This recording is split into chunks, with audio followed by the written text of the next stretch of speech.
নমস্কাৰ। আজি 20 মাৰ্চ। এই 20 মাৰ্চ দিনটো বিশ্বৰ সাধু কথা দিৱস হিচাপে পালন কৰা হয়। বিশেষকৈ এই দিৱসটো শিশুসকলৰ বাবে অতিকে প্ৰয়োজন। 1991-92 চনতেই ছুইডেনত প্ৰথম বিশ্ব সাধু কথা দিৱস হিচাপে পালন কৰা হৈছিল। তাৰ পাছত পৰ্যায়ক্ৰমে এই দিৱস পালন কৰি অহা হৈছে। যদি আমি ঠাউকতে কেইটামান বছৰ আগৰ কথা চাওঁ, 2020 চনটো এই সাধুৰ কথাৰ বিষয় আছিল ভ্ৰমণ। 1921 বৰ্ষত আছিল নিজৰ সাধু। 1922 বৰ্ষত আছিল হেৰুৱা আৰু ঘূৰাই পোৱা বিষয় আছিল। 1923 বৰ্ষত আছিল লগ লাগি আমি কৰিব লাগিব। 24 বৰ্ষত আছিল সেতু বন্ধন আৰু এই 25 বৰ্ষতো নিৰ্বাচন কৰা হৈছে গভীৰ পানীৰ বিষয় হিচাপে বিশ্ব সাধু কথা দিৱস পালন কৰিবলৈ লোৱা হৈছে। আচলতে এই সাধুৰ কিয় প্ৰয়োজন আমি বহলাই নকলেও হ'ব, কাৰণ এই সাধু কথাই ছাত্ৰ ছাত্ৰীসকলৰ চিন্তা চৰ্চা চেতনা সকলো উন্নতি সাধন কৰে।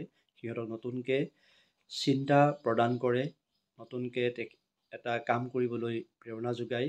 সাধু কথাই শিশুসকলক লৈ যায় এখন কাল্পনিক দেশলৈ।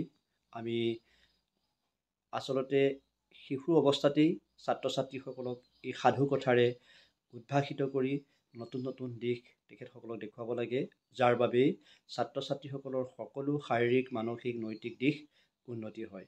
আমি আজি এই বিশ্বৰ সাধু কথা দিৱস হিচাপে আমি এটা সাধু আগবঢ়াম।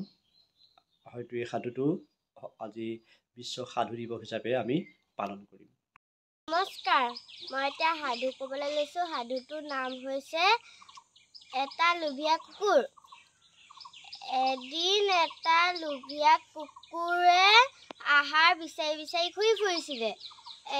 হঠাৎ সি বেটুকুৰা ৰুটি পালে। ৰুটি টুকুৰা সি মুখতে লৈ পেলাই নদী কাষে গৈ আছিলে। সি নদী পাৰ হ'বলৈ লওঁতে তাৰ চাহটো পানীত পৰি গ'ল। সি ভাবিলে আৰু অইন এটা কুকুৰে ৰুটি টুকুৰা এটা লৈ আহিছে। সি ভাবিলে মই তাৰপৰা ৰুটি টুকুৰাটো কেনেকৈ ল'ম। সি ভুকিবলৈ লওঁতে তাৰ ভাগৰ ৰুটি টুকুৰাটো হৈ পৰিলে। আমি ইয়াৰ পৰা সেইটোৱে বুজিছিলোঁ, আমি ইমান লোভীয়া হ'ব নাপায়।